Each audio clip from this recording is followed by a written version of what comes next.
আজ আমি কালো আর লাল রঙের একটা ম্যান্ডালা আঁকবো আর সাথে কথা বলছি ব্রাইট বাই অ্যালি হেজেলউড।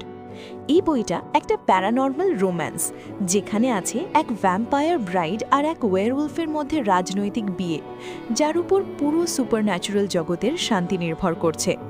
বইটায় আছে টেনশন, পাওয়ার ডাইনামিক্স, স্লো বার্ন আর অনেক গোপন রহস্য। অ্যালি হেজেলউড খুবই জনপ্রিয় লেখক।